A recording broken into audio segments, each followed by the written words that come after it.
بسم اللہ الرحمن الرحیم۔ مدینہ کا بازار تھا۔ گرمی کی شدت اتنی زیادہ تھی کہ لوگ نڈال ہو رہے تھے۔ ایک تاجر اپنے ساتھ ایک غلام کو لیے پریشان کھڑا تھا۔ غلام جو ابھی بچہ ہی تھا، وہ بھی دھوپ میں کھڑا پسینہ پسینہ ہو رہا تھا۔ تاجر کا سارا سامان اچھے داموں بک گیا تھا، بس یہ غلام ہی باقی تھا جسے خریدنے میں کوئی بھی دلچسپی نہیں دکھا رہا تھا۔ تاجر سوچ رہا تھا کہ اس غلام کو خرید کر شاید اس نے گھاٹے کا سودا کیا ہے۔ اس نے تو سوچا تھا کہ اچھا منافع ملے گا، لیکن یہاں تو اصل لاگت ملنا بھی دشوار ہو رہا تھا۔ اس نے سوچ لیا تھا کہ اب اگر یہ غلام پوری قیمت پر بھی بکا تو وہ اسے فوراً بیچ دے گا۔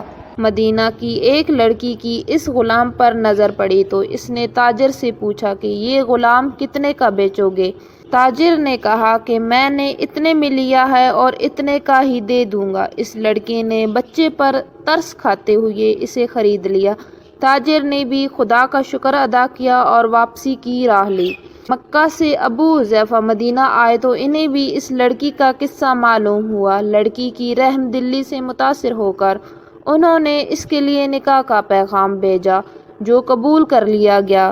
یوں واپسی پر وہ لڑکی، جس کا نام سبیتا تھا، ان کی بیوی بن کر ان کے ہمراہ تھی، اور وہ غلام بھی مالکن کے ساتھ مکہ پہنچ گیا۔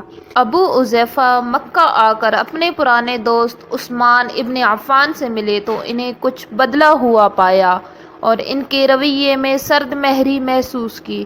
انہوں نے اپنے دوست سے استفسار کیا کہ عثمان، یہ سرد مہری کیوں؟ تو عثمان بن عفان نے جواب دیا کہ میں نے اسلام قبول کر لیا ہے اور تم ابھی تک مسلمان نہیں ہوئے، تو اب ہماری دوستی کیسے چل سکتی ہے؟ ابو حذیفہ نے کہا تو پھر مجھے بھی محمد صلی اللہ علیہ وآلہ وسلم کے پاس لے چلو اور اس اسلام میں داخل کر دو جسے تم قبول کر چکے ہو۔ چنانچہ حضرت عثمان رضی اللہ عنہ نے انہیں نبی کریم صلی اللہ علیہ وآلہ وسلم کی خدمت میں پیش کیا اور وہ کلمہ پڑھ کر دائرہ اسلام میں داخل ہو گئے۔ گھر آ کر انہوں نے اپنی بیوی اور غلام کو اپنے مسلمان ہونے کا بتایا تو ان دونوں نے بھی کلمہ پڑھ لیا۔ حضرت ابو حذیفہ رضی اللہ عنہ نے اس غلام سے کہا کہ چونکہ تم بھی مسلمان ہو گئے ہو، اس لیے میں اب تمہیں غلام نہیں رکھ سکتا، لہٰذا میری طرف سے اب تم آزاد ہو۔ غلام نے کہا، آقا، میرا اب اس دنیا میں آپ دونوں کے سوا کوئی نہیں ہے، آپ نے مجھے آزاد کر دیا تو میں کہاں جاؤں گا؟ حضرت ابو حذیفہ رضی اللہ عنہ نے اس غلام کو اپنا بیٹا بنا لیا اور اپنے پاس ہی رکھ لیا۔ غلام نے قرآن پاک سیکھنا شروع کر دیا اور کچھ ہی دنوں میں بہت سا قرآن یاد کر لیا، اور وہ جب قرآن پاک پڑھتے تو بہت خوبصورت لہجے میں پڑھتے۔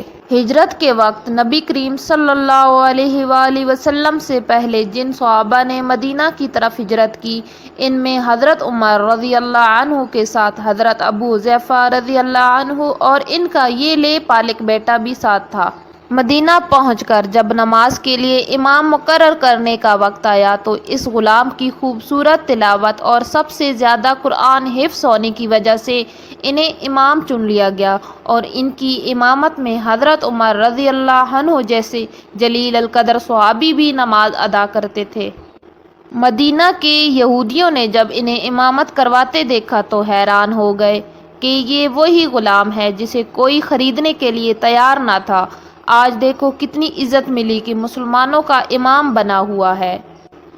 اللہ پاک نے انہیں خوشگو اس قدر بنایا تھا کہ جب آیات قرآنی تلاوت فرماتے تو لوگوں پر ایک رخت طاری ہو جاتی اور راہگیر ٹھٹک کر سننے لگتے۔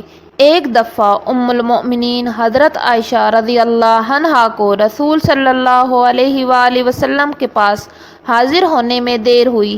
آپ صلی اللہ علیہ وآلہ وسلم نے اس دیر کی وجہ پوچھی تو بولی کہ ایک قاری تلاوت کر رہا تھا، اس کی سننے میں دیر ہو گئی، اور خوش الحانی کی اس قدر تعریف کی کہ حضور صلی اللہ علیہ وآلہ وسلم خود چادر سنبھالے ہوئے باہر تشریف لے آئے۔ دیکھا تو وہ بیٹھے تلاوت کر رہے ہیں۔ آپ صلی اللہ علیہ وآلہ وسلم نے خوش ہو کر فرمایا، اللہ پاک کا شکر ہے کہ اس نے تمہارے جیسے شخص کو میری امت میں بنایا۔ کیا آپ جانتے ہیں کہ یہ خوش قسمت صحابی کون تھے؟ ان کا نام حضرت سالم رضی اللہ عنہ تھا، جو سالم مولی ابو حذیفہ رضی اللہ عنہ کے نام سے مشہور تھے۔